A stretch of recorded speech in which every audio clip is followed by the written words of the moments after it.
week just kept looming more and more. I was learning more about college. I was excited. I loved it. But the last day was the day that we registered for our classes. And I didn't know how to handle it. I registered for my 4 classes, which is the minimum you had to have in order to be considered full-time.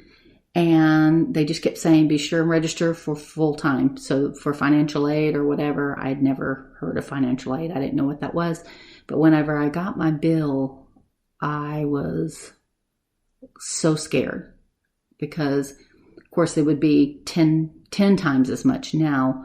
But then this was 1985. It may as well have been $1 million because I didn't have it and I didn't know what I was going to do. So not being someone who cries easily, as you can imagine, I've kind of learned through the years not to let them see you sweat a whole lot. When I saw the bill, I just lost it and I just started crying. I didn't know what to do. I called my then boyfriend of a year, would later be my husband and the father of my 2 children. And I said, I don't know what to do. I'm supposed to be here. I'm supposed to go to college, but I don't know how to pay for all this. And one of the biggest moments of my life is he said, hold on, I'll call you back. And his father's one of the higher ups there at the university. And he called me back and said, hey, I'm going to come get you. Come with me. And we went and sat down in his dad's office and he showed me about financial aid and how to apply for that and how to make that work. Thank goodness.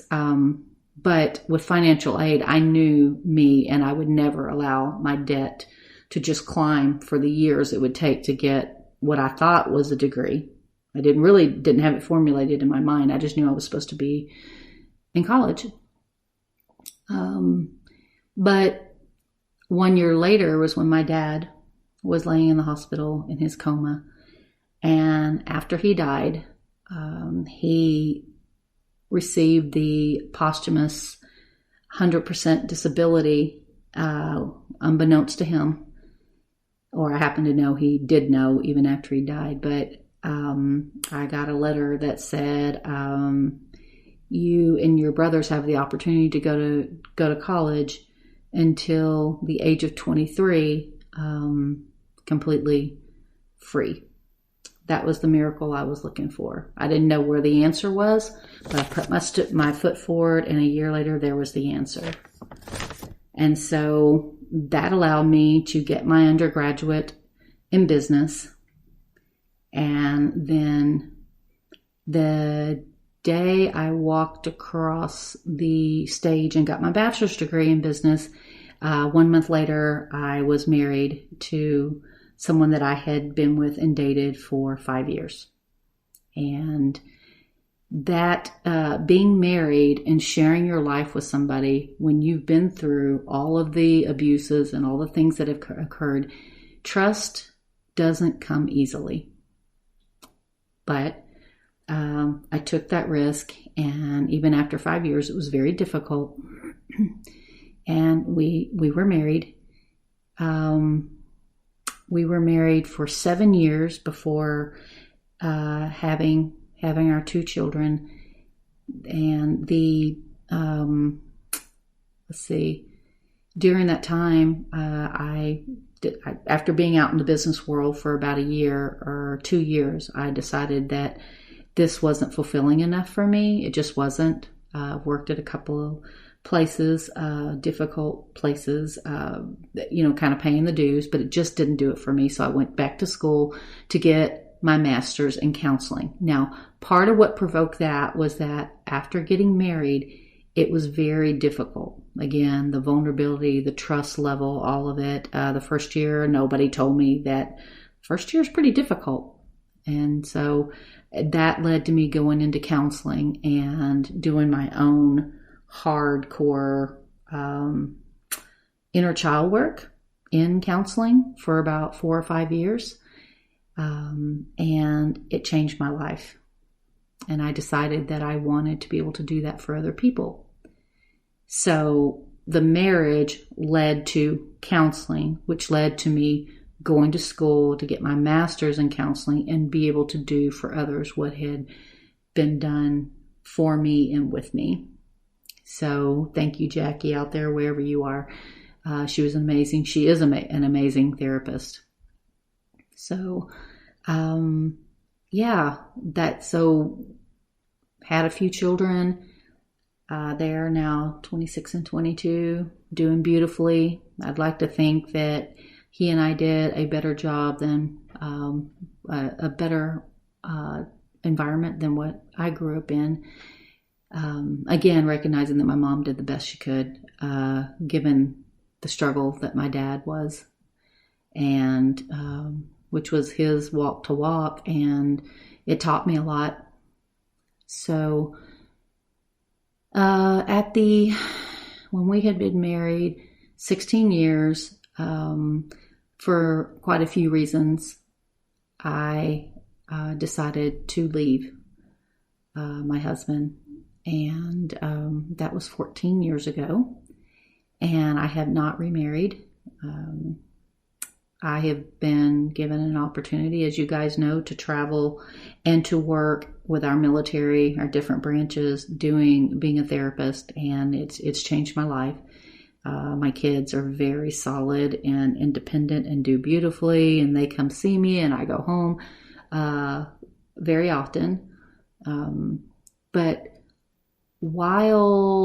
just before divorce, I opened, due to a very difficult work environment, working at a practice that did not work with my values at all. I decided to quit and open my own business, my own practice. And I am very grateful to say that it has been open, I think it's 14 years, maybe 15. I've lost track. Oh, that's horrible. Got a practice that's open with very devoted therapists there in Denton, and wonderful, wonderful therapist. And we have 2 locations, and never would have believed that any of this was possible. So that desire to go to college, knowing that I was supposed to be there, all of that, going to college led to an undergraduate, and the answer came later. I didn't know how I was going to pay for it, which led to a master's degree. Marriage led to getting my own counseling, and doing that work helped me to experience what it's like to be there and help people to work through their trauma. And it changed my life, and which led to me opening my practice.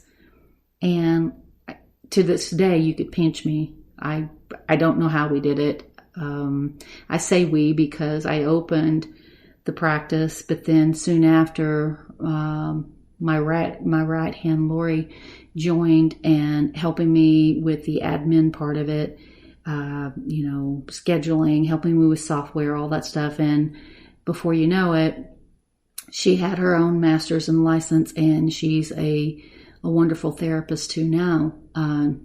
And the struggle for the first 7 years was very difficult. Just like it reminded me of home when I was a child, actually, and being able to pay the rent and all of that. And I always kept, I'll never forget, a $20 in a coffee can in my kitchen for just in case I needed food. It just made me feel a little bit safer knowing that was there through all the ups and downs, and making sure I could pay the rent for the business as well as for my place. And that happened right as I left and divorced. I would never have done it in that order if I had known what was coming. But, you don't know what you don't know for a reason. If I had known, I wouldn't have done it. And the practice is going beautifully. And I'm blessed to get to travel. I've worked in Italy. I've worked in the Middle East, now South Korea, Alaska, Okinawa. I'm just very, very, very blessed, and I never would have guessed that this could happen. There, but by the grace of God go I.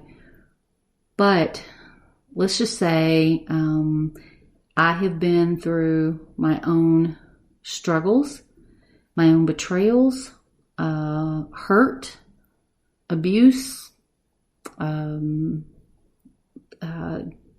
abusive boyfriend, an abusive boyfriend. I wouldn't trade for what I learned about it.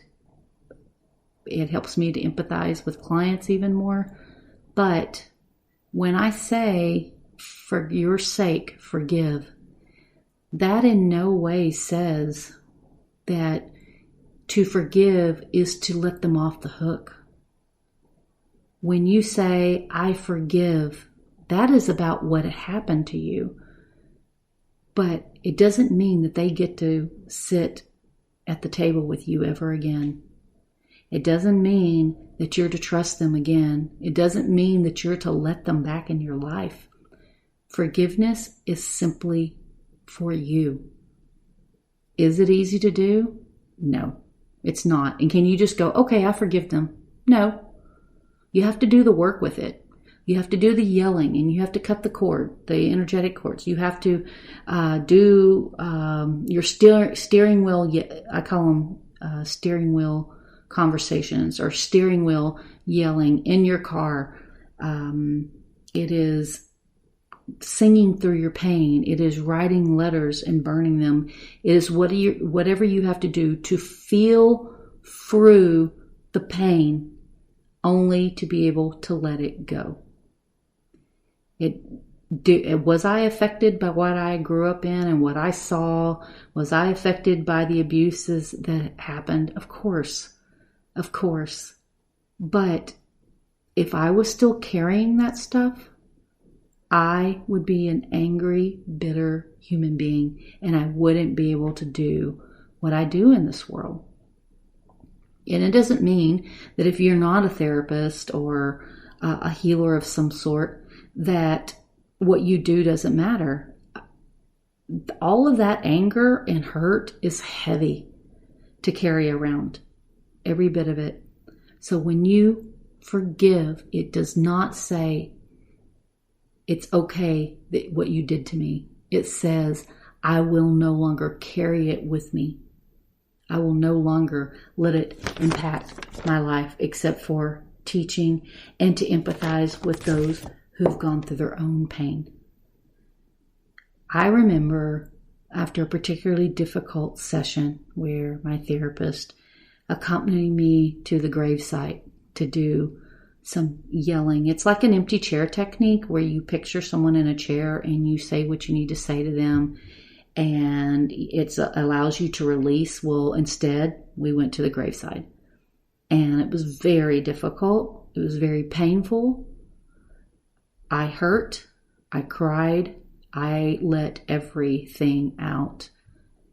And I could swear to you that after that session, I could see colors even brighter than I could before. The emotions that you hold on to, your muscles don't forget. Ask any massage therapist who, my daughter is a massage therapist, and she's told them many a times when she puts hands on a person and she hits a certain muscle or organ and the emotions flood up and they cry. Your body doesn't let go of that anger and resentment, and it only hurts you. What my hope and prayer is, and I'm still working on it myself, is that you're able to feel through what has occurred and what has happened with you, but to let it go. But hold on to what you need so that you don't ever allow it to happen again. Not that you allowed it the first time, but I believe things happen for a purpose. We go through things to feel it, to experience it, and then to learn from it, you know? So the next time that quote unquote neighborhood boy comes up, I'm just saying this euphemistically, I'm going to be able to say, nope, see ya. Nope, stay away from me. I didn't know that as a child. I shouldn't have known it. I wasn't expected to know it. But the thing is that it happened. And if I allowed it to stay in my gut for the rest of my life,